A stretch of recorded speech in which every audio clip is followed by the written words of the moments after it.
So, hello everybody, and welcome to this course called Overheating, the Anthropology of Accelerated Change. So it's a real pleasure for me, for many reasons, to be able to welcome you to this course. I mean, and the one main reason being that this is actually the first time in history that this course is being given. And if it's a success, we'll continue possibly every year from now on. And if it's a failure, it's going to be the first and last time we give it. So we'll just have to see how it goes. We have, as you've noticed, a very condensed, a very compressed program, okay, for the autumn. I mean, we managed to squeeze 11 lectures into this very short semester. And in fact, I mean, if it had been up to you, we would have had 15. But that couldn't be done because there are so many things we want to talk about. In addition to the 11 lectures, there are 2 films that I'd like just to announce here and now, because they're not really mandatory, but they might come in handy when you start thinking for yourself about overheating and about global processes. One of them is Charles Ferguson's film Inside Job, about the financial crisis of 2007-2008. And the other one is Hubert Sauper's film Darwin's Nightmare, about the social and cultural and political and military entanglements involved in the Lake Victoria area in East Africa following the introduction of a new species of fish.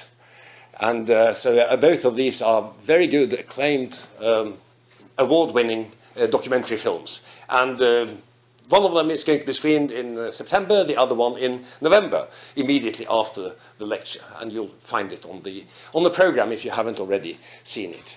So how are we going to do this, and why are we doing it, and what is it? I think before I move on, I should say a little bit about overheating and a little bit about this course.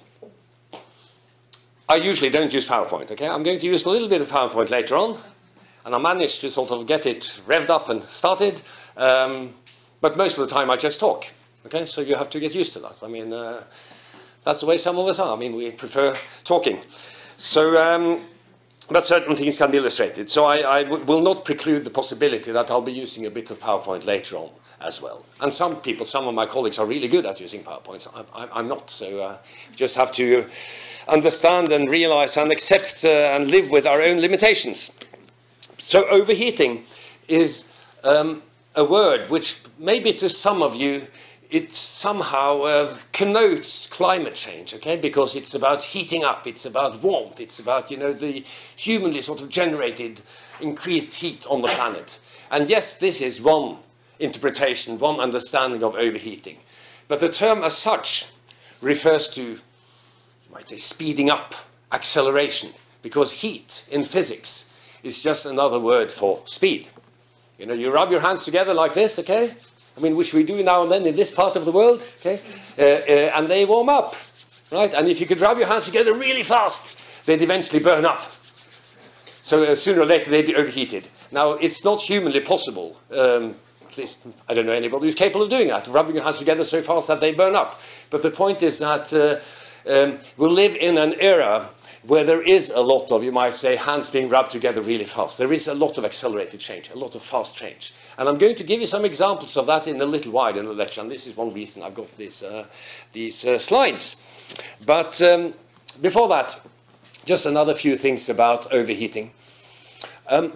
Overheating is also the name of a research project at this department, which deals with local responses to accelerated change. Or you could also say, as we did and as we still do sometimes, local responses to the crisis of globalization. And in this research project, we're particularly looking at 3 dimensions and their interrelationships. 3 dimensions of overheating.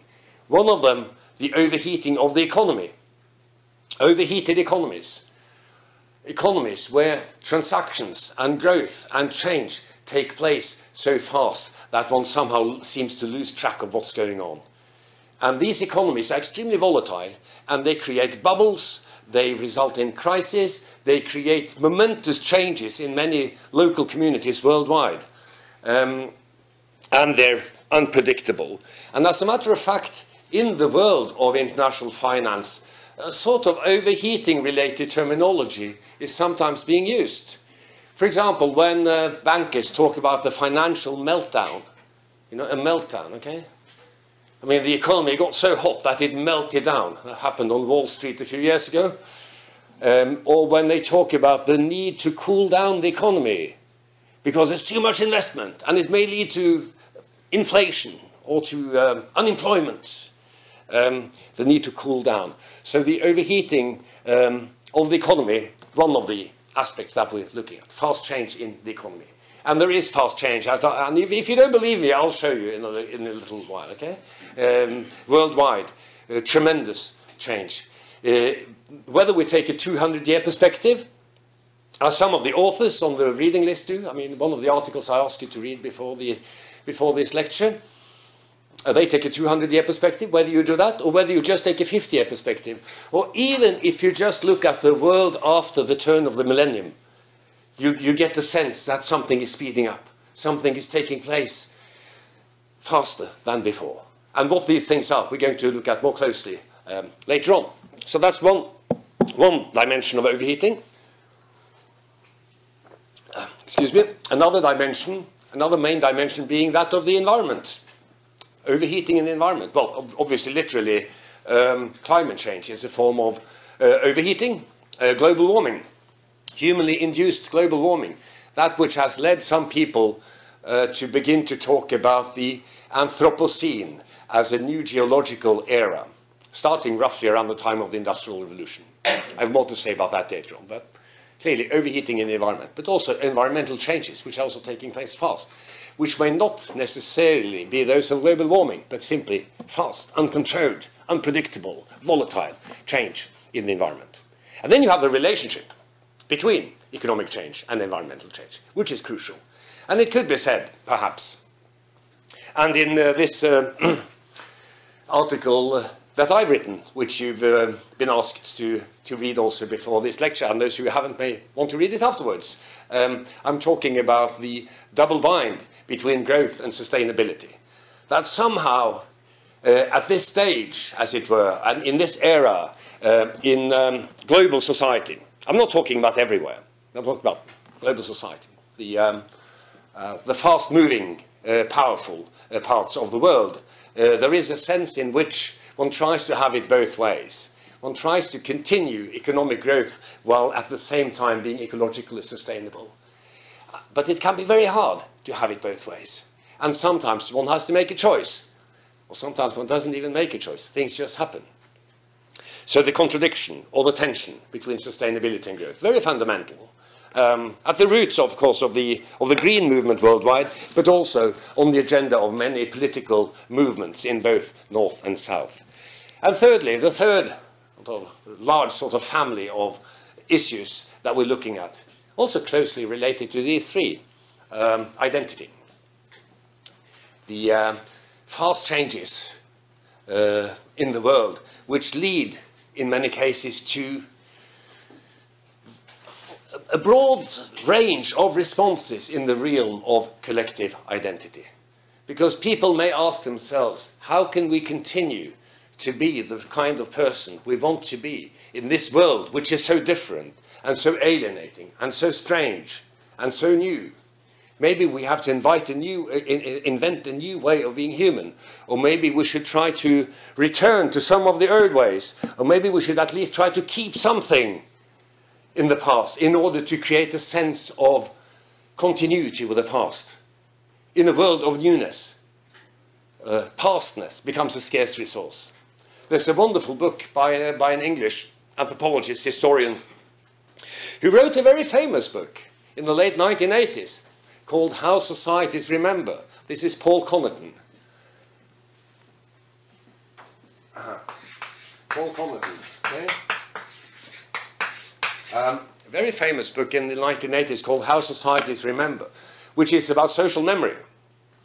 It's very much steeped, you might say, in the Durkheimian tradition of social theory. Maurice Halbwachs, one of Durkheim and Morse's collaborators, who wrote about social memory many years ago, and Connaughton updates it. But that's not what I was going to say, because That was his book from the 1980s. Connaughton wrote a book much more recently, which so far has not made its mark in the same way as How Societies Remember. A book which is called How Modernity Forgets. So that's the other side of the coin. Also a beautiful book, a lovely book, on how modernity forgets, on how newness seems to obliterate the past. Because when you just think about our material, physical surroundings, if you had been my age, you would have noticed that certain parts of your own city and the place where you grew up somehow isn't the same anymore. It's changed so much. I mean, there are new buildings and there are new roads and so on and so forth. So all of this sort of part of our social memory that's attached to place and to things and to architecture and to that kind of thing comes under threat. And this is what Connaughton's latest book is about, How Modernity Forgets. So in other words, the pressure on identity. And let me just give you a vignette of an example from my own fieldwork in Australia. Because I must warn you that during the course of this autumn, during these lectures, we're not only going to talk about the reading list, we're probably also going to talk a little bit about our own research. And I'll introduce a little bit of that research in a minute. But first, to illustrate the economy, environment, identity nexus that we're trying to work with. I've been working in a town called Gladstone in Eastern Australia. I'm probably going to talk a lot about Gladstone in the next weeks.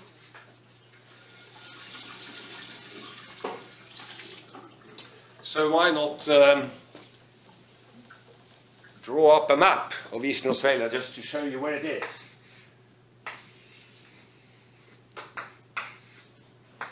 Okay. Tasmania, Sydney, Melbourne, Brisbane, the Tropic of Capricorn, and Gladstone. Okay? You've got Cairns up here, and Townsville, and a number of other towns. Gladstone is an industrial hub, a place which is changing really fast.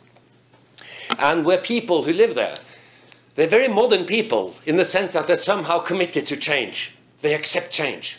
You know, that's one crucial aspect of, you might say, the modern state of mind, that you accept change. Not any kind of change, but you accept that change can be good. So people in Gladstone are committed to change. It's an industrial place with coal, gas, alumina, cement. They even have a cyanide factory. I mean, they've got sort of, everything is sort of compressed in the city of Gladstone. North and south of Gladstone, you have lots of sort of places where people like to go on holiday. But Gladstone is not the place where people go on holiday. Excuse me, it's the place where people come to work. Industrialization has created prosperity. It's given prosperity and wealth to the place and produced jobs and investments and attention from the outside world. But it has also led to very fast growth. Right? The town has grown from about 3,000 people in 1962 to around 40,000 people today. So it's fairly quick. And industrialization also leads to, obviously, some very easily visible side effects, like pollution. Okay, pollution of the harbor, pollution of the air, visual pollution of your surroundings, because wherever you move, you see industry, and you hear the noise, you know, and you smell the gases from if the wind comes from a certain direction. So you have that tension between the economy and the environment. But what I was going to say was about identity, because identity is not merely, although many people seem to believe that these days, it's not merely about ethnic, national, religious identity. It could also be about personal identity and attachment to a place. So what many old Gladstonites feel is that because of these tremendous economic changes, which have had environmental side effects, you know, dead turtles, sick fish, you know, that kind of thing, it has also transformed their town, so they no longer feel at home there. Many people no longer feel at home. A sense of homelessness, which is to do with identity associated with place. Not with nationality, not with ethnicity, religion, but identity associated with place. So that's the third crisis. We've got projects in the overheating project. We're a team of researchers working together. And in fact, 2 of the lecturers you're going to meet later on in the semester are here at the moment, sitting discreetly in this corner, Elizabeth and Wim. Elizabeth has been working in the Philippines. She will tell you probably a bit about that during her 3 lectures. Wim is working in Sri Lanka. He has not yet been on fieldwork in connection with this project, but he will do soon, and he has been on fieldwork extensively in Sri Lanka before, studying food. So you're going to meet both of them later in this semester. You're also going to meet a 3rd postdoctoral fellow, Astrid Stensrud, who's working in Peru, in the Andes, and looking at water as a scarce resource, and water in the context of economic neoliberalism and climate change. So all of this we're doing, and we're also doing other things. We have a doctoral project, Lena Gross, who returned recently from fieldwork in northern Canada, who's looking at all the tensions and frictions surrounding the exploitation of fossil fuels in northern Alberta, the tar sand area. We also have another doctoral candidate, Robert Pipers, who is working in Sierra Leone, in upland Sierra Leone in West Africa, looking at, well, mostly mining, but also a bit of biofuel, accelerated change. I mean, as Robert once told me, maybe exaggerating a little bit, but it's very well put. I mean, yeah. You know, I mean, 15 years ago, in this place, in some of these places in inland Sierra Leone, they didn't even have a road. I mean, they might have, you know, a track of some kind. They didn't even have a road. And now, I mean, 15 years later, they have traffic jams. You know, that's what we're talking about when we talk about overheating as accelerated change. And the context of these traffic jams, we may speak about that later on, or you may find out on your own. But the point is that in the space of less than half a generation, some of these places have changed beyond recognition. So change is taking place very fast. And that's what we're looking at in the overheating project. We're also working comparatively. And I'm probably going to talk a little bit about comparison next week. How we go about doing comparison. Anthropologists tend to define their discipline as comparative. But there's very few of us who actually engage explicitly in comparison, because it's very hard and it's very difficult. And sometimes you get the objection when you try to compare, you know, one society with another, that, no, you can't do that because it's impossible to compare apples and pears, they might say, because they're so different. And I mean, to me, that's, to quote the Australian Prime Minister talking about climate change, that's utter crap. I mean, it's, it's rubbish, because comparing apples and pears is interesting exactly because they have something in common, but they're also different. That's what we're looking at, isn't it? When we establish ways of making comparisons, we try to identify something that can be described as similar, so that you have a basis for comparison. And then you look for the differences. And of course, every little place in the world is different. So comparing apples and pears is fascinating. I mean, they both grow on trees. They're edible, okay? And they grow in similar climate zones. But they're also sort of, I mean, different, right? Apples tend to be round. Pears are, well, you know, pear-shaped, okay? And they have slightly different taste. The pear is considered a slightly more dignified fruit than the apple, because the apple is more common. And pears were for a long time associated with aristocracy and with the landed gentry and with people who were a bit better off, okay, than people who grew apples. So there are lots of things to say about apples and pears. I'm not saying anything more about comparison now, only that we now live in this world, which is globally connected in new ways. And I'm coming to that also in a little while. In an era which some anthropologists have bemoaned as somehow being less interesting for anthropological research than what it used to be. I mean, one of the greatest, maybe the greatest anthropologist of the 20th century, Claude Lévi-Strauss, the French anthropologist who died in 2009, just before his 101st birthday. So he grew to a ripe old age, and he bemoaned the loss of that world of small, stateless, largely isolated peoples that he had devoted his life to study.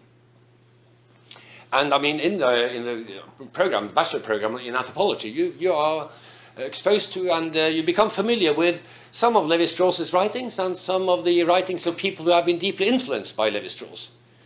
And a great thinker, and a very important anthropological theorist. But in this, he's wrong, at least from my point of view, in bemoaning the loss of the small stateless people, saying that, in effect, this, in a sense, is the end of anthropology, because everything is now becoming the same. Already in the 1950s, Levi-Strauss wrote in his famous travel book, Triste Tropique, which, as a matter of fact, it's called Triste Tropique in English as well. I don't know why. But it's called Triste Tropique in French and in English. And it's really about, it could have been called, you know, Alas for the Tropics. It's about melancholy. It exists in a wonderful, beautiful Norwegian translation by Alf Alver, and it's called in Norwegian Tropisk Elegi. Right? That's a very nice title. Elegi is a melancholy poem or song. And in this book, I mean, in one of the chapters of the book, for example, Levi-Strauss writes about what's happened to the Pacific Islands. And this was the 1950s. Somehow they had lost all their charm because they were all coated in concrete, you know, with little airports and with modern buildings, office buildings, shops, and so on. And he speaks about this in a fairly angry way as the spread of one way of life at the expense of everything else. Now, it's easy to have some sympathy with this view, but at the same time, I say he's wrong in this, at least I disagree. I would, instead of saying that we have now lost what all that was valuable in human diversity because the world is so densely and tightly integrated. For one thing, that integration should not be exaggerated. Everything is not becoming the same. That's one thing. And secondly, precisely because we are connected now through technologies, through trade, through media, through mobility, and so on, and through some of the dimensions of modernity, we are connected. Precisely for that reason, anthropological comparison can become even more excited than it ever was. Because people around the world, scattered around the world, now have a few things in common that they did not have in the past. They would have some notions about various things. For example, several of us on the Overheating program were on fieldwork at the same time, okay? Simultaneously. This winter, this past winter. And during our fieldwork, Nelson Mandela died. So we had a conversation electronically. I mean, we were all online now and then, okay? Some of us were online, you know, more easily, okay, and more frequently than others, but we were all online now and then. So we had a conversation online about people's local people's responses to Mandela's death. And we can use people's responses to Mandela's death maybe to find out something else. But the point is that people everywhere in the world responded. They reacted. They knew something about him, and they had some kind of reaction when he died. Excuse me. So the fact of there being some substantial similarities around the world, it could spell the death of a certain kind of anthropology, which relies on the relative isolation of small stateless peoples. But it could also signal maybe the beginning of a new kind of anthropological comparison. We'll see how it goes. We don't know yet, okay? We're in the middle of it. But that will be one way of talking about this. Now, of course, as you would know, the anthropology of globalization is not a new invention. It's not as if it was something we discovered 2 years ago, that we could actually study global connectedness and relatedness anthropologically. It has been going on for a long time. And let me just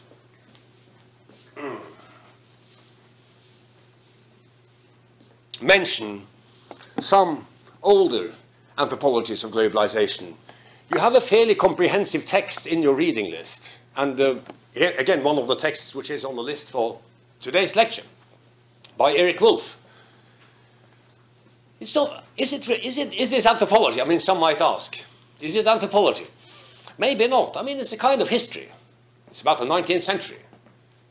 Yet, what Eric Wolf does in the book from which that chapter is taken, called Europe and the People Without History, is to use an anthropological way of thinking, an anthropological approach to talk about the history of colonialism.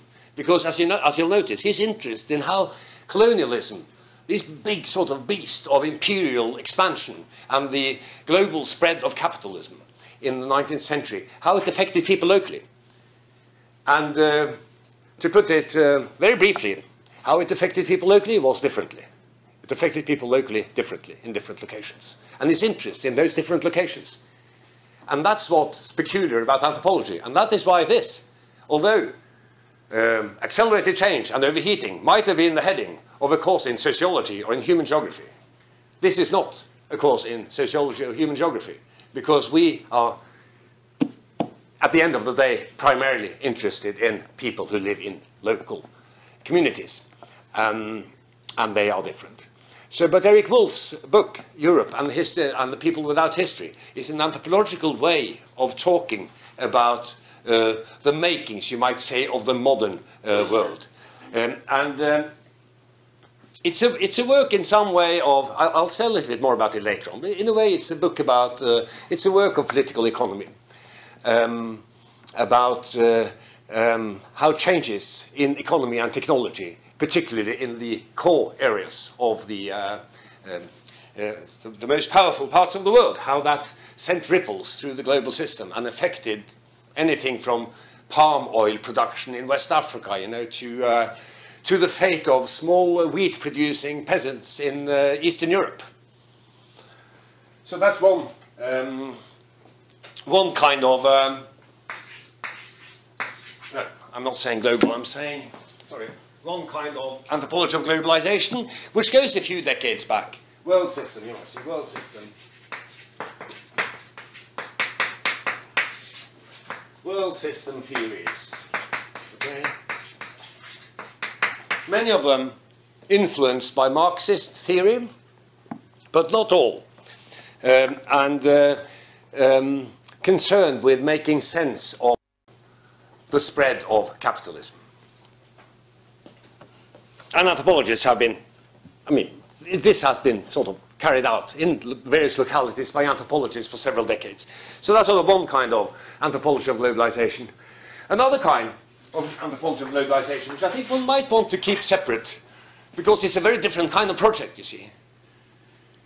Not so much interested in the economy and what the economy does, and how the economy transforms the environment and changes people's livelihoods and creates new forms of power discrepancies and dependencies and so on and so forth, is the anthropology of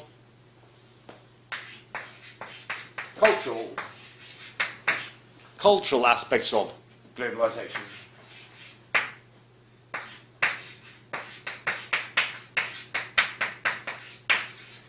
So on the one hand, you have people like Eric Wolf. Sidney Mintz is another well-known anthropologist who's been interested in both the historical and the contemporary aspects of the world capitalist system. When it comes to the cultural aspects of globalization, interested in the flow of meaning. How, for example, it can be that reggae music became so popular in Indonesia, you know, that sort of thing.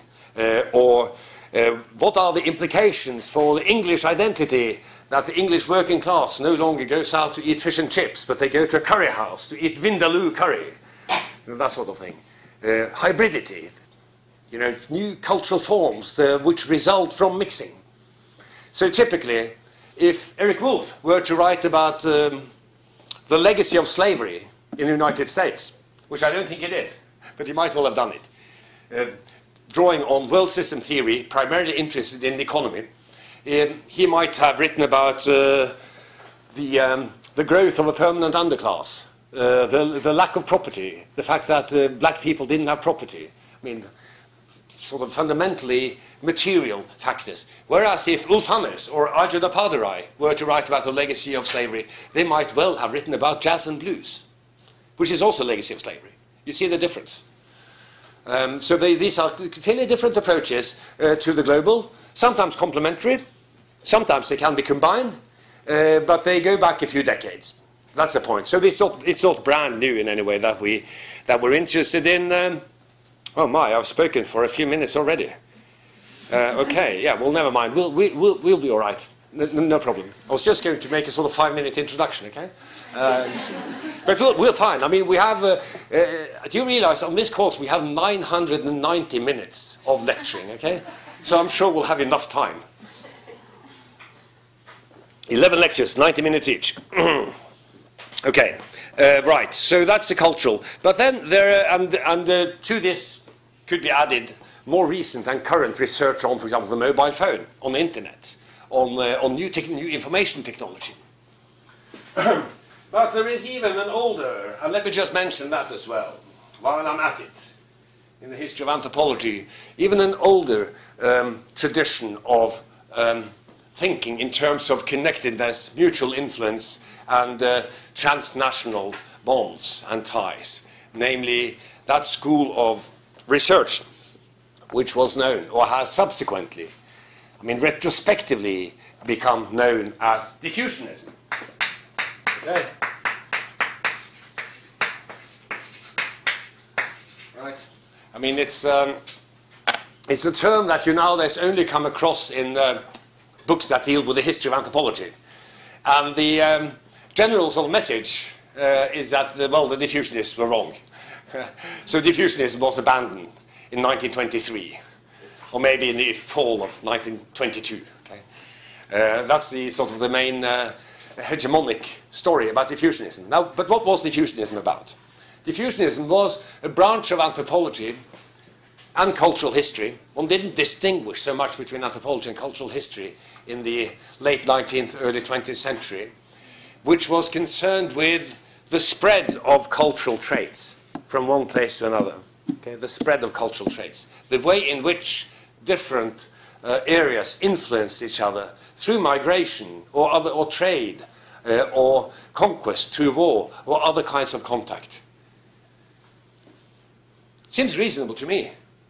That a handful of people should try to look into these things.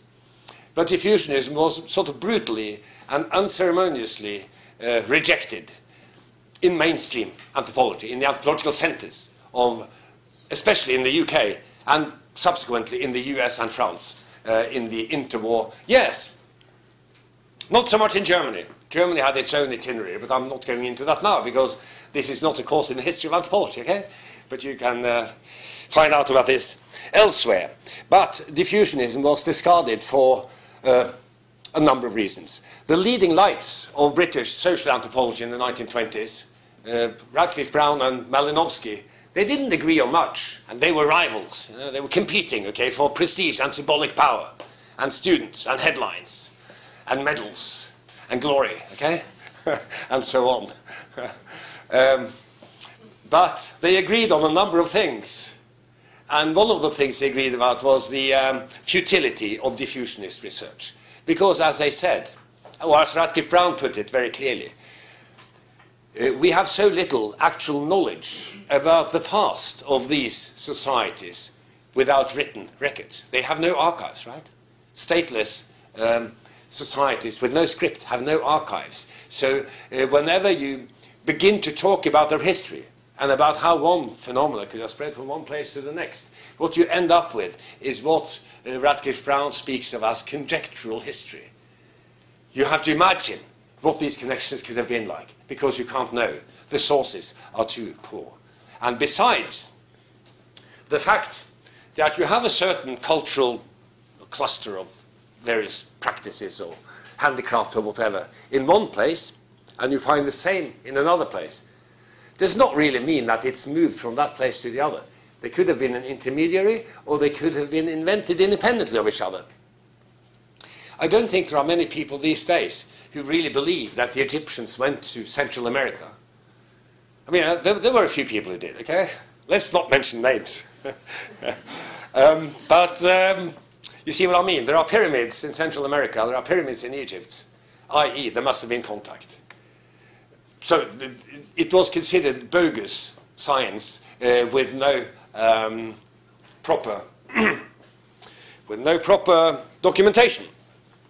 So it was abandoned, and anthropology after the First World War was slimmed down and turned into this sort of small places, large issues kind of discipline that we are familiar with today. that you zoom in on a small society or community and you develop immense knowledge about that community. You know, that's the Malinowski Revolution in the 1920s. And and when you've studied that society sufficiently in detail, you'll be able to talk about almost anything. You'll be able to talk about almost anything. You can talk about sex, family life, kinship, power, politics, economics. I mean, if you think about, I mean, a person like Malinowski is important in creating this revolution, the move away from diffusionism. I have something more to say about diffusionism as well, okay, so don't go away quite yet.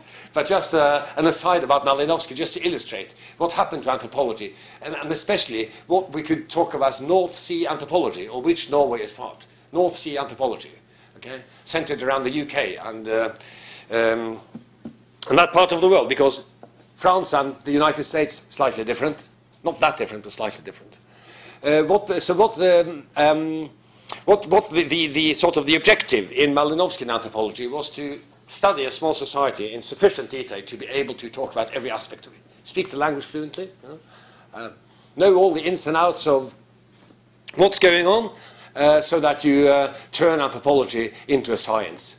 And Malinowski writes eloquently and persuasively about this in the first chapter of his Argonauts of the Western Pacific. I mean, his first and most important book about the Trobriand Islanders. But as a result, the older tradition of diffusionism and of thinking in terms of connectedness and large scale was more or less abandoned, gradually abandoned, and it became a virtue. The smaller and the remoter your field site was, the better, in a way.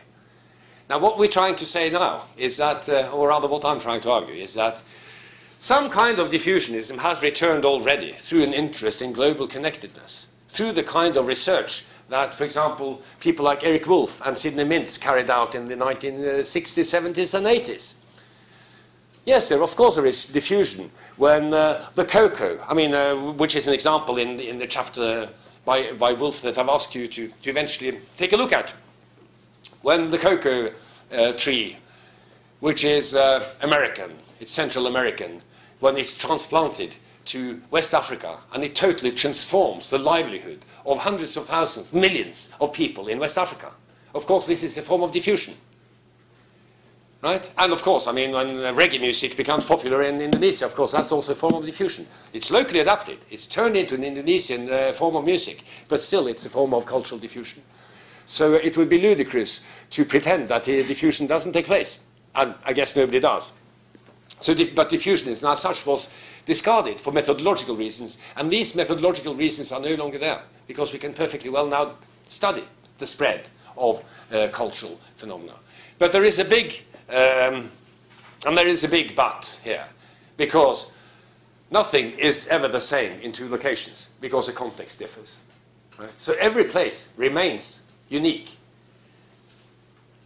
George Marcus, the American anthropologist, once said that nowadays you find everything everywhere, but everywhere remains different.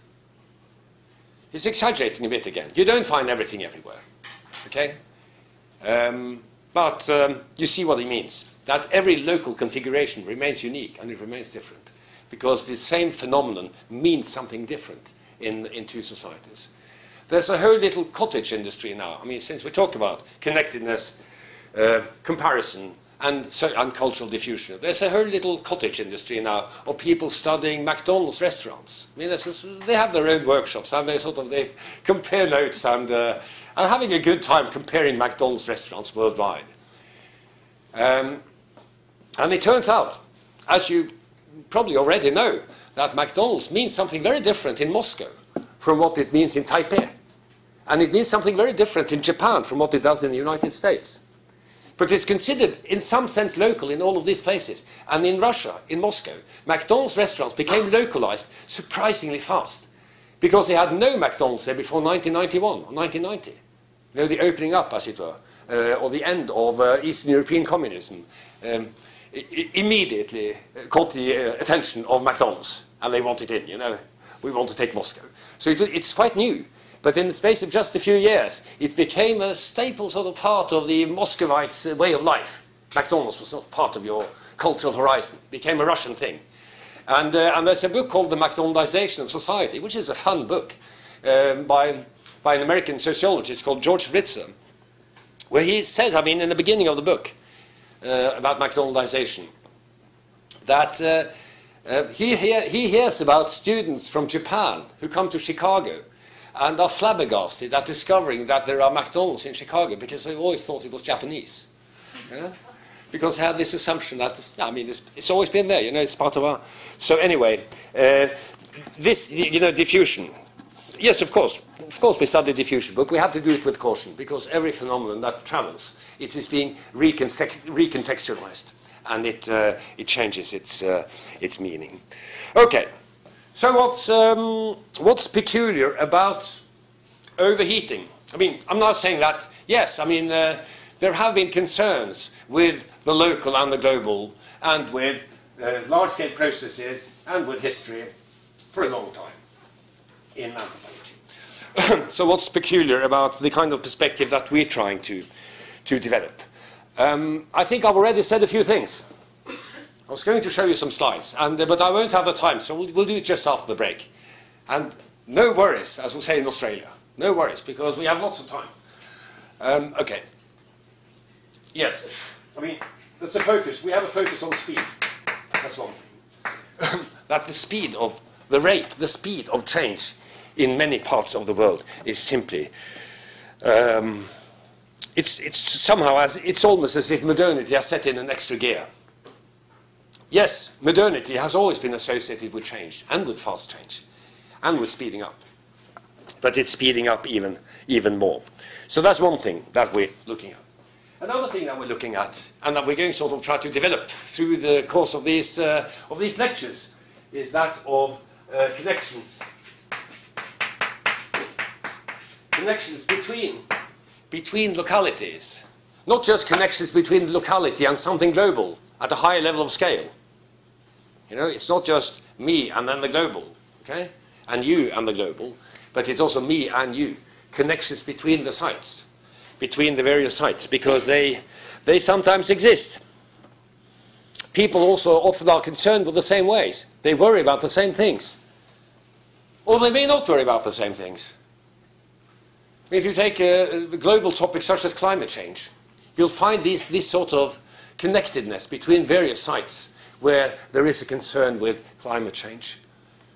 Or anxieties about dangers or risks which may be far away. Ebola nowadays. They talk about it in Australia, in Chile, even though it's located, confined to certain countries in West Africa. Or the horrible things that are happening in the Middle East. People are concerned with these things. They worry about the environment. Some worry about global neoliberalism.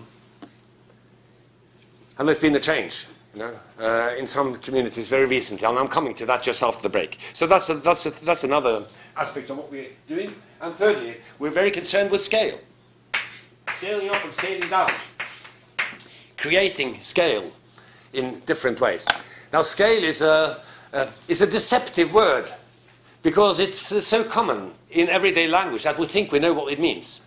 But we have to be more specific when we talk about scale. And I'm going to be a bit more specific next week, talking about scale. The small scale and the large scale, and how we create scale, maybe, in anthropology. And finally, all of this could have been said by a human geographer. I'm aware of that. And we're a bit interdisciplinary. We're not fanatical anthropological nationalists. As you'll notice, on the reading list, there are lots of texts which have not been written by anthropologists. I mean, the one about the Anthropocene that I've asked you to read for today, I mean, it's written by 3 people who I think are some kind of earth scientists, meteorologists, that kind of people. Eric Wolf, just as much an historian as an anthropologist. And then you have a third text, written by a guy called Erickson, which is sort of by an anthropologist, but it's very strange. I mean, there's a strange article having been written by an anthropologist, because the first half of the article is just a kind of general diagnosis of the contemporary world, which could have been written by anybody. And the second half has some small sort of ethnographic vignettes from a place in which he was still in the middle of doing fieldwork when he wrote it. So he's got all the details nearly right. Fortunately, it's not printed yet. So these little details will be corrected when It's going to be pretty. But what is... So anyway, yeah, such as, I mean, 30,000 inhabitants instead of 40,000. Yeah, that kind of thing. And a couple of slightly more embarrassing mistakes, but but they're not important for you. They're going to be important for me if they sort of are not dealt with. Anyway, but so the fourth thing that's important for us is the primacy of the ethnographic. Okay. Now, what does that mean? We talk about ethnography all the time, but often we don't say what it is. Well, I mean, ethnography is like this. You could say that, of course, there are many kinds of social scientists. But suppose we say that there are just two. For the sake of the argument, there are just two kinds of social scientists, okay? And one kind of social scientist is a kind of social scientist who wants to have a full overview of everything. Statistical, quantitative. You like things that can be measured. Everything that can be measured is fine, you know? And if it can't be measured, it makes you a bit uneasy, because then it's hard to study. And that's a kind of social scientist who, you might say, circles the world in a helicopter with a pair of binoculars, okay, looking down, or zooming in and out of Google Maps, you know.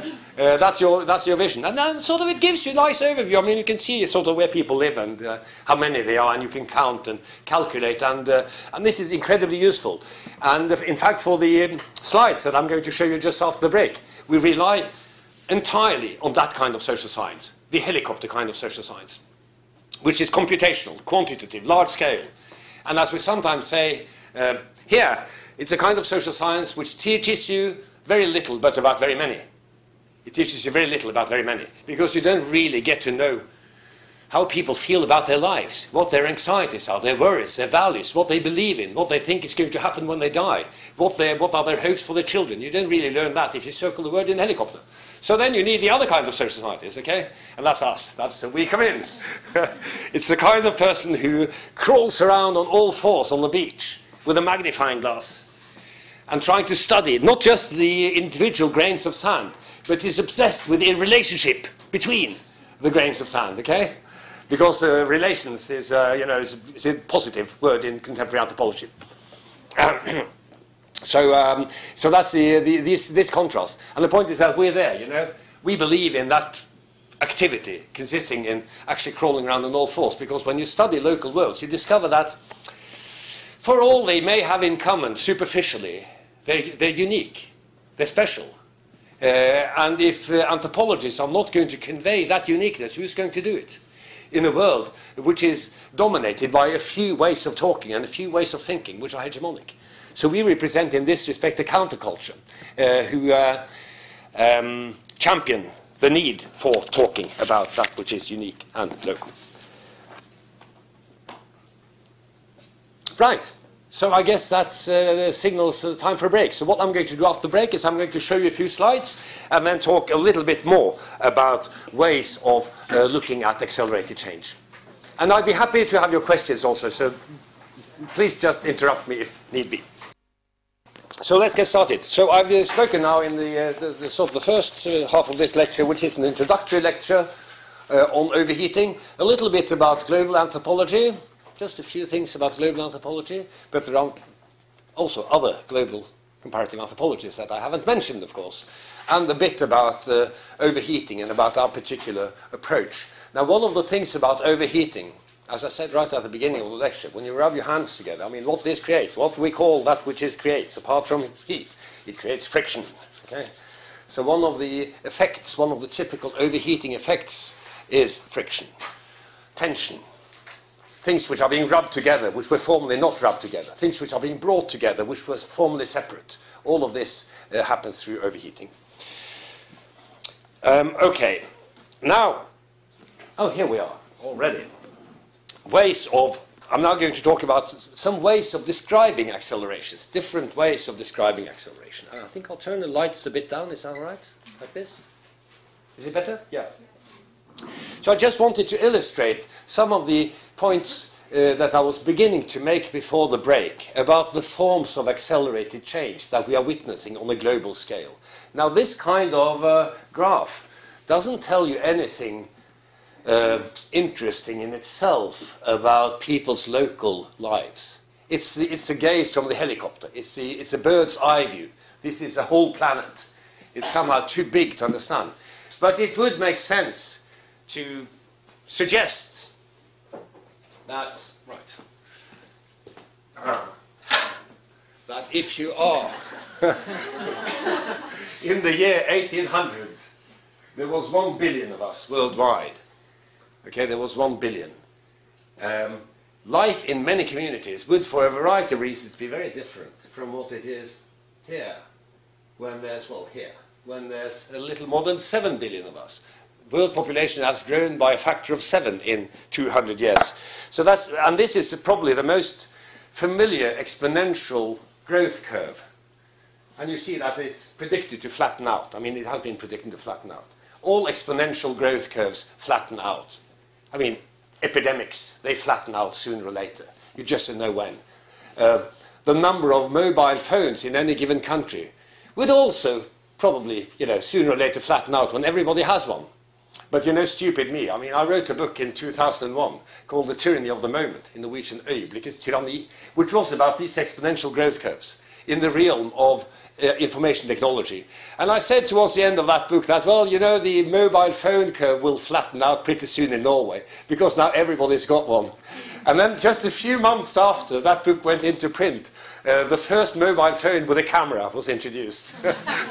And then you go, now we have touchscreen phones. I mean, everybody has, bloody hell, I mean, everybody has to have a touchscreen phone, otherwise you're not part of the modern world, and so on and so forth.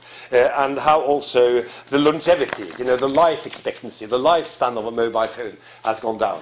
So not all curves flatten out in predictable ways, but they do sooner or later. Now this is the most familiar one.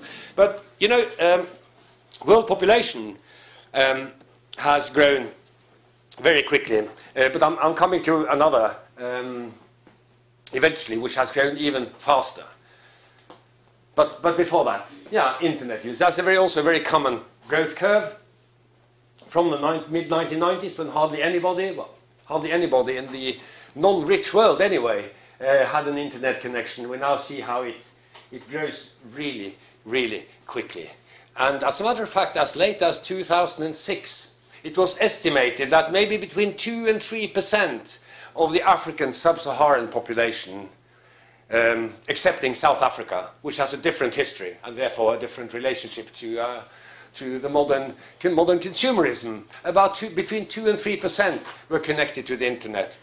Whereas at the latest count, just 7-8 years later, somewhere between 15 and 20%, maybe as much as 25% are connected to the internet. And what's happened in those intervening 7 years is it's transformed the everyday life of many Africans who are now on the web. It doesn't mean that Africans now all of a sudden have laptops, because they can't afford a laptop, but they can afford a fake iPhone, produced in a sweatshop in Thailand or China, and transported informally through informal networks to the markets of Lusaka and Abidjan by Nigerian or Wolof tradesmen. And we have an article on the reading list which deals with this kind of informal trade. So they're getting touch phones which are connected to the internet. Tremendously fast. And this does something with global connectedness. Not necessarily in predictable ways. As late as the mid-1990s, well, as late as, it's actually quite early if you look at this graph, but in the mid-1990s, when people in this northern, western corner of the Eurasian continent were increasingly connected to the internet, there were people and also some social scientists who believed that this would spell the end of national identity, because people would now be capable of accessing all sorts of information from all around the world, and distance was no longer a problem. That's one short definition of globalization. Globalization amounts to all those processes which contribute to making distance irrelevant. Not entirely irrelevant, but you see what I mean. Connectedness, speed. You could communicate instantaneously with your friends in New Zealand. You could access news from Botswana, and so on and so forth. This did not happen. National identities were not perceptibly weakened by the internet. In some cases, perhaps even strengthened. because people who had relatives living abroad could stay in contact with them.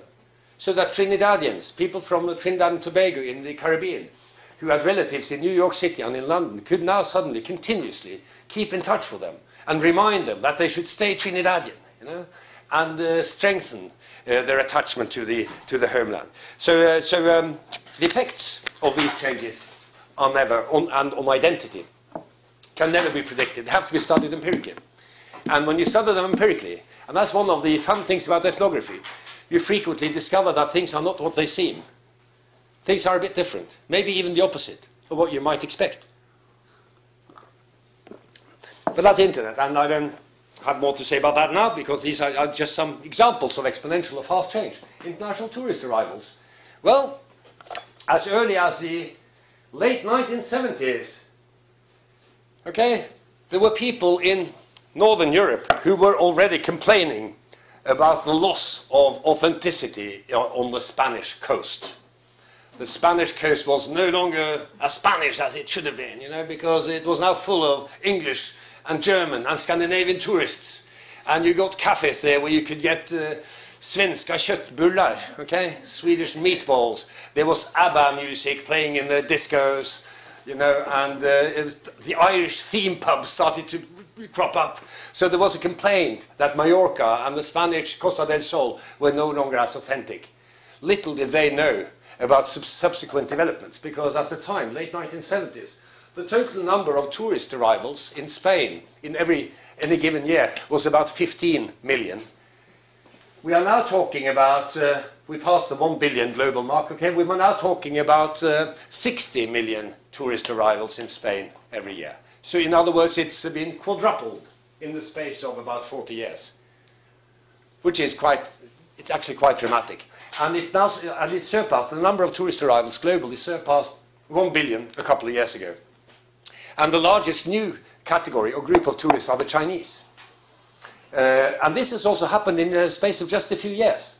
Partly due to the phenomenal economic growth in China, which has led to the emergence of a vast new wealthy middle class, but also due to political changes in China with the relaxation of currency restrictions, making it easier for Chinese to go abroad on holiday. This is another sort of dramatic thing, which also leads to repercussions in local communities. Now, this is just a graph, and as I'm saying, it doesn't tell you anything about where people live or how they live or what they do and so on. Well, it might. It might. You know, in many parts of the world where people struggle to make a living, partly because of changes in economic surroundings. They find it hard to compete because they now have to compete on an increasingly world market, a neoliberal, deregulated world market. And what do when they find it hard to make a living? Whether they are in Dominica in the Caribbean Sea or in some mountain valley in Norway, they look to tourism as a solution. How can we attract tourists? How can we get tourists to come here? It's become a global discourse. How can we find a way to market whatever it is that we have in such a way as to attract foreigners, visitors, who leave money, who bring with them and also who bring with them money and who also give us the kind of attention that we want. Everybody wants attention. One of the scarcest resources in the global information society, other people's attention, right?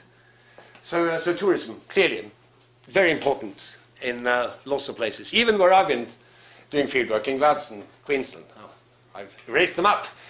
We remember where it was. Which is, I mean, it's sort of, there is the informal competition between Gladstone and a couple of other places in Australia about which is the ugliest town in Australia. But even there is a tourist board. And there are tourist attractions, and there are islands that they take tourists to on boats. So it's become, as we say, ubiquitous. Tourism has become part of the global language. It's become part of the global language. And there are misgivings, and there are frictions. There are debates about how many tourists, which tourists. Should we just have a small number of very wealthy tourists so that they don't destroy the fabric of local society? Because tourists bring with them lots of, sin and contamination and foreign cultural influence that we may not want. So, for example, in the Peruvian Andes, where Machu Picchu, one of the most famous tourist destinations in the world, there is a vibrant debate about how to regulate tourism, because there is a feeling locally, and not just by people who live there, but also by archaeologists and people who are concerned with preserving this unique Inca town. There is a concern, vibrant debate about whether to fill it up with as many tourists as you can in order to encourage sort of and strengthen the local economy, or whether to restrict it in order to somehow perhaps save some of what you have. Anyway, tourism.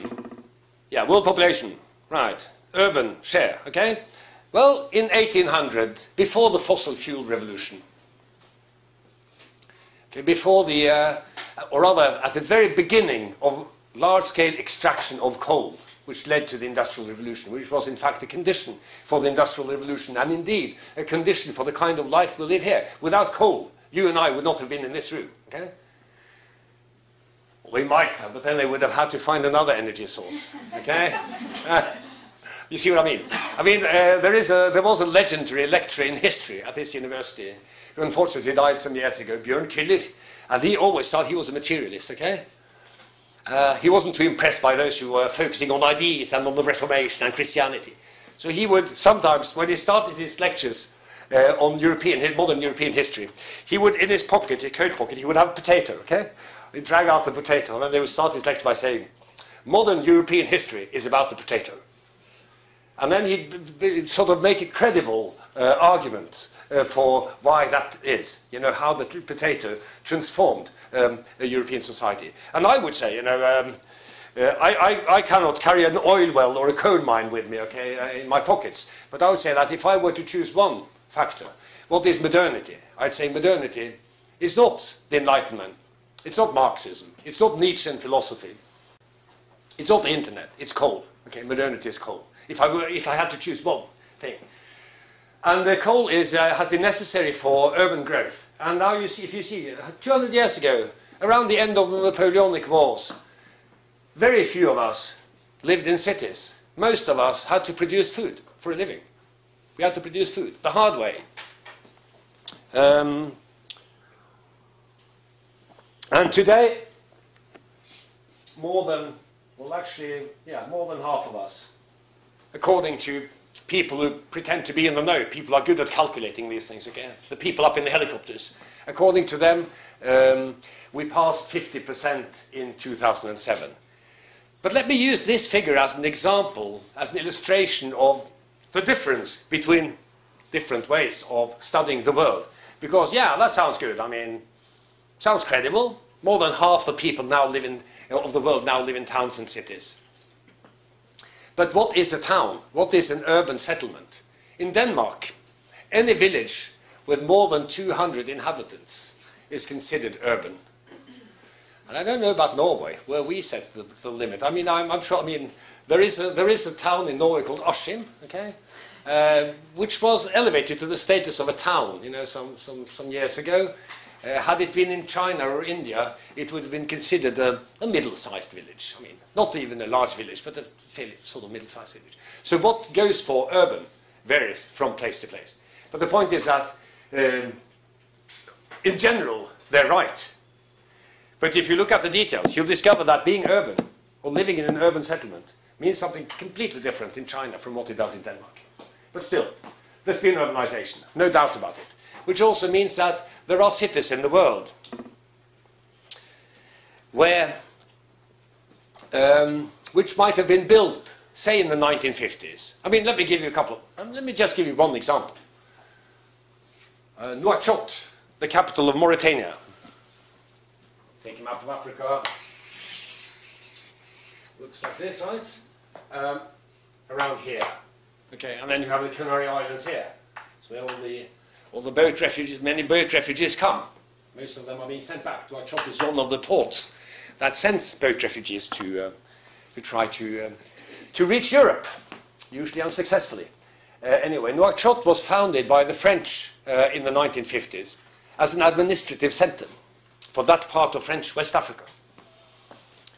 And it was designed to satisfy the needs for a population of somewhere between 30,000 and 50,000 inhabitants. So they built roads and public services and post offices and, you know, water pipes and all of that. Even an electricity supply, you know, for roughly that number of people. French administrators, a few people who worked for them, and maybe some of the itinerant, you know, the nomadic Bedouin and Tuaregs and other groups of Mauritania when they were, you know, had need to come into town to go about their business, trade, whatever. Nouakchott now, I mean, 60 years on, less than 60 years on, has a population of, well, estimated at about 2 million, okay? From 30,000 to 2 million. And the infrastructure hasn't been changed very much. So they still have, you know, water pipes, an electricity supply, etc., which is designed for a population of about 50,000. And we can take many cities in the global south and look at, you know, growth curves from the 1950s onwards. Dhaka in Bangladesh, which was a fairly small urban center, you know. Bangladeshis were mostly rural, which now is a multi-million city. The urban slum this is a graph which talks about urban slums, which is a term used in the United Nations in anthropology. Anthropologists are a bit cautious in talking about slums, okay? We may use, just as we don't talk about the black economy, we talk about the informal economy. We would talk about informal settlements instead, because slum carries with it certain connotations, okay? And what they call slums, what the United Nations would call slums, this again is a gaze from the helicopter, could refer to very many different forms of life, very many different ways of life.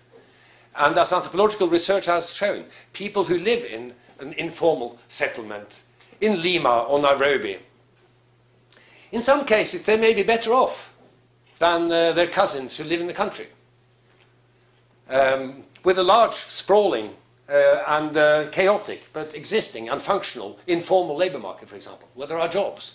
They're just not jobs which are being measured. They're jobs which pass under the radar of those who are keen on measuring such things. But still, let's not romanticize it. There's an enormous amount of squalor and suffering and short life expectancies in many of these informal settlements. And it has been estimated that if you take this, the armpit of Africa, from around Benin City in Nigeria to Accra in Ghana, there is now a more or less continuous urbanized belt, more or less continuously urbanized. Similarly, between Rio de Janeiro and Sao Paulo, which is a distance of about 500 kilometers.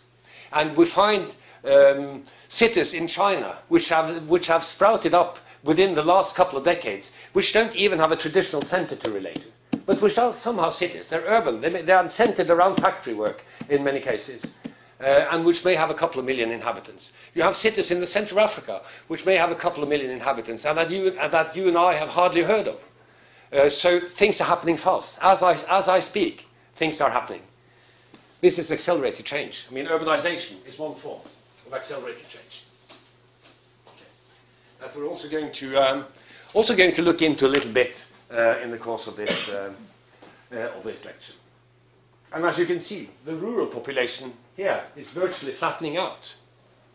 People who live outside the city. Well, I mean, that can be a good thing for people. It means that the fewer of us are necessary to produce food. More of us can do other things than produce food. But not necessarily. It could also be about land scarcity and land grabbing by big corporations such as Monsanto and others who produce food in large quantities for the world market, making it very, very difficult, and in most cases impossible, to survive as a peasant. Okay, my favorite graph. Okay, now, global energy consumption. It sounds impressive that the world's population has grown by a factor of 7 since the Napoleonic Wars. You know, 7-fold increase from 1 billion to 7 billion. And as someone said, around that time, we could probably have done pretty much as we liked in terms of harming the environment, because the planet would recover. Whereas nowadays, 200 years on, we have to be a bit more cautious in how we deal with the environment, because we're gradually coming to realize that we live in an era which some have proposed to call the Anthropocene, a new geological era following the Holocene, which was the era of the agricultural revolution and the growth of cities and of literacy and of all of these sort of big ditches or great divides in cultural history that we learn about. And in anthropology we learn to criticize them, but in other parts of the university you learn about them, okay? And we try to do both. Which then becomes a fairly short historical period, followed by the Anthropocene, defined by that era, that geological era, where the human influence on the environment is such that it can hardly be ignored anywhere. Where, in fact, the human mark on the planet is fundamental and universal. Not in the sense that people live everywhere. I mean, I'm sure that some of you, like me, have been struck when you travel by plane and you look out of the window and it looks sort of empty. I mean, yeah, you have some settlements, you have some people here and there, but then you have, you know, trees and mountains and streams and lakes and whatnot. It doesn't seem crowded at all. That's not the point. Even those forests and mountains and glaciers and lakes, which are not inhabited by people, are influenced by people through pollution, through global climate change, through various forms of indirect and direct influence. So in other words, these last 200 years, according to the people who have proposed the term the Anthropocene, Paul Crutzen was the guy who coined the term, I think. At least he's the one who proposed it to the Geological Society. One of the authors of that article on the reading list by Stefan and Crutzen and so on. And they, I think, perfectly sensibly, they placed the beginning of the Anthropocene around the year 1800, because that's when large-scale coal extraction began.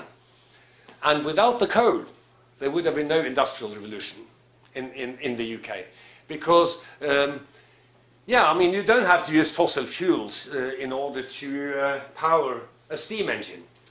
You know, I mean, in the 19th century, the 1800s, very much the era of the steam engine, as is also evident through Eric Wolf's piece, through his chapter, the era of the steam engine.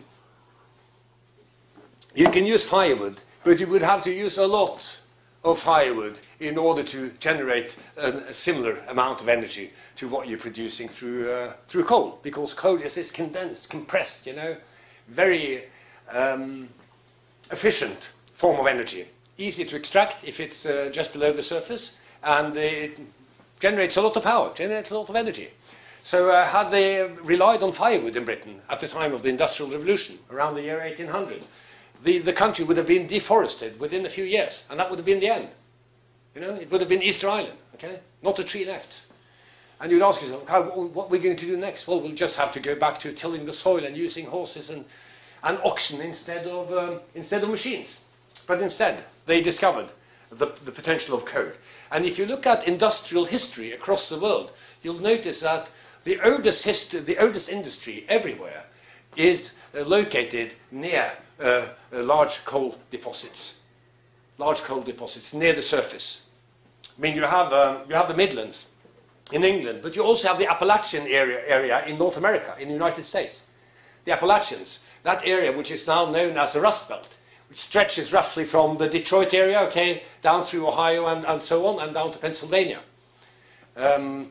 Cities like Cincinnati and Cleveland, which were glorious, glamorous cities about a century ago.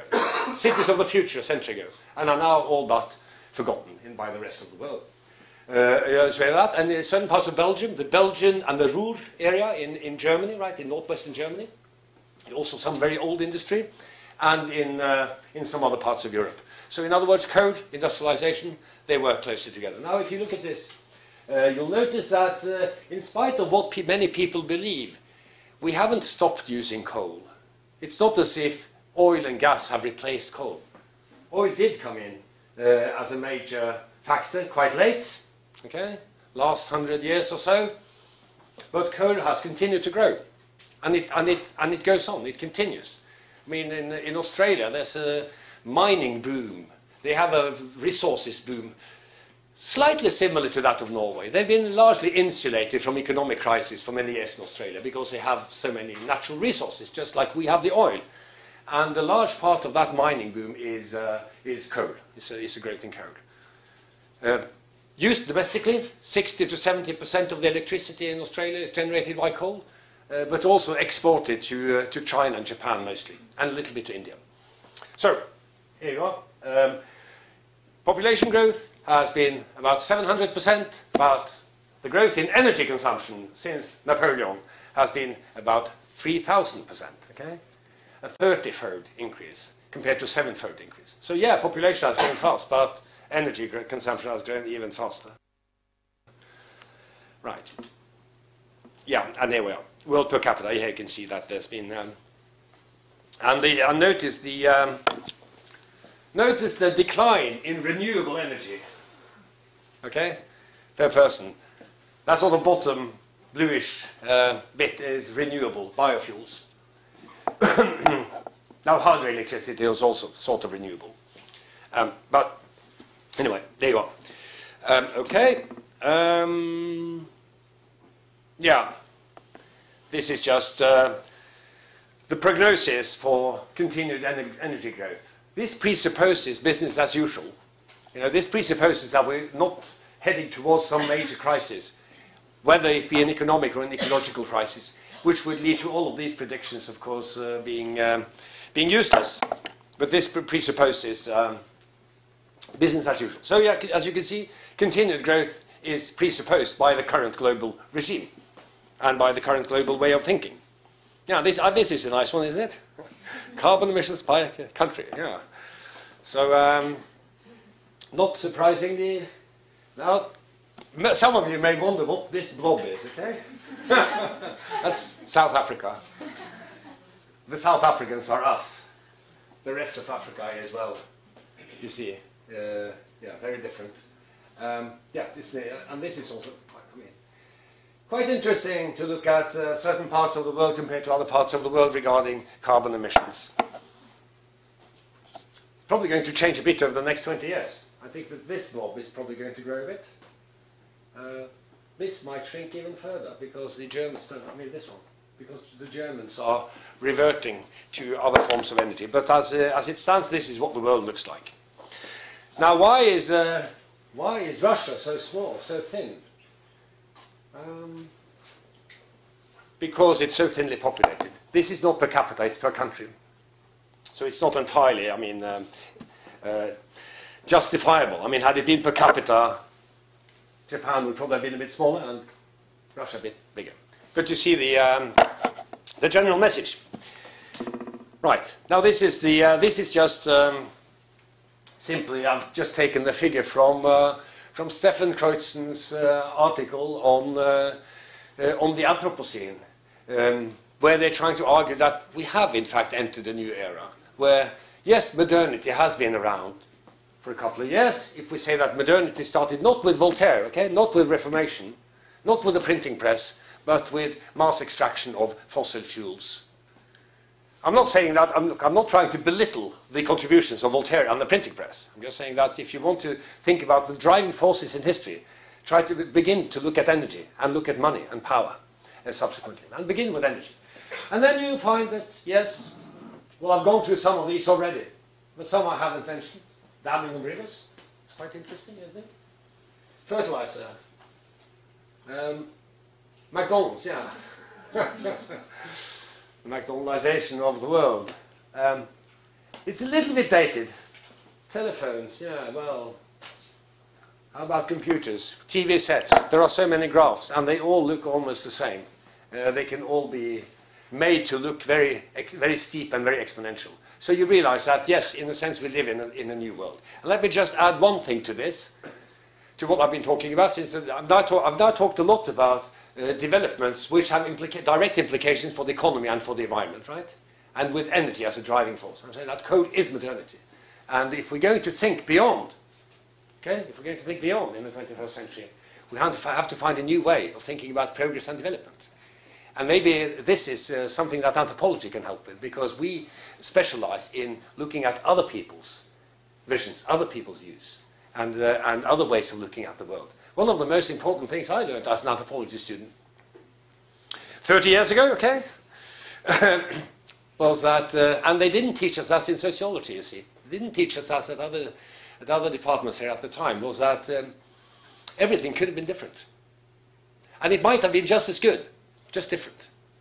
So anthropology can help us when we confront global issues and global problems and challenges, which we're doing in this course. Anthropology can be helpful, in fact, in stimulating our imaginations, because it can help us to realize that things could have been different. Okay, so there's a real sense of alarm in this paper by Kreuzner. I'm going to just read out, since I'm sure you don't remember the last sentence. I'm just going to read it out, if I can find it, because they have a nice sort of ending to it, which makes you realize that to them there's a sense in which there's something acute, something at stake, something needs to be dealt with. And what we're doing in this course is, we're anthropologists. We're not telling other people what to do. It's not our job. Our job is to tell other people what other people do. Okay? That's an important distinction. But then you can use that, if you want to tell other people what to do. But it's not our job. So what they say at the end, the great acceleration is reaching criticality. Enormous immediate challenges confront humanity over the next few decades as it attempts to pass through a bottleneck of continued population growth, excessive resource use, and environmental deterioration. In most parts of the world, the demand for fossil fuels overwhelms the desire to significantly reduce greenhouse gas emissions. About 60% of ecosystem services are already degraded and will continue to degrade further unless significant societal changes in values and management occur. There is also evidence for radically different directions built around innovative, knowledge-based solutions. Whatever unfolds, the next few decades will surely be a tipping point in the evolution of the Anthropocene. And this is why they have, with no justification whatsoever, this being an academic paper, okay, but with no justification whatsoever, they simply delineate the second phase of the Anthropocene to the period between 1950 and 2015. Next year, okay? It ends in 2015. And after 2015, we're going to see something else.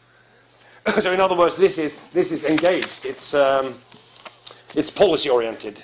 In many ways, a political paper.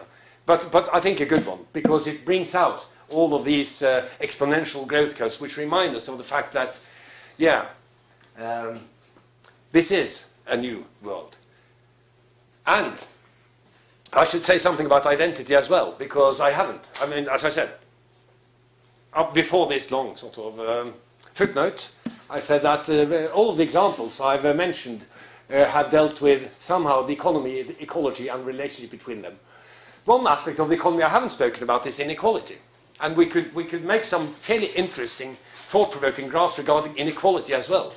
I mean, take the inequality in the United States. Since 1980, since Reagan, has been, I mean, the middle class in the United States has basically had a fairly sort of, a very slow, you might say, growth in its economic circumstances, and some would say even stagnation, the vast middle classes, whereas the few rich, the 1%, according to the Occupy movement, the 1% who own, or even the 10th of the richest percent, have had a phenomenal growth in their wealth.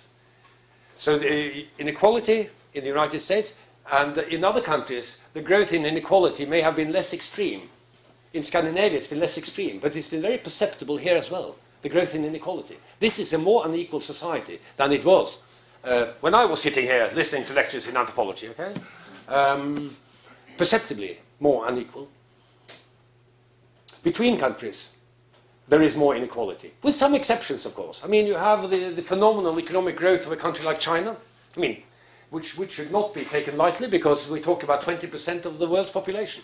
Or India, which has a different pattern of growth, but still, I mean, vast numbers of Indians have entered what in India is known as the middle class, which is not the same as would be middle class here, but still middle class, which means that you have enough.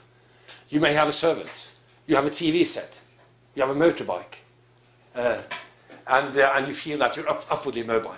And you have hope, and you have an expectation that your children may be better off than you. So by all means, there's no simple narrative about the growth of inequality, but inequality is growing, both within and between countries. So I could have spoken about that, but that will have to wait until later, when we're going to look at some of the tangible local effects of growing inequalities. But that's not what I was going to say towards the end of this lecture, because what I was going to say was something about identity. Okay? Economy, the environment, but what about identity? Well,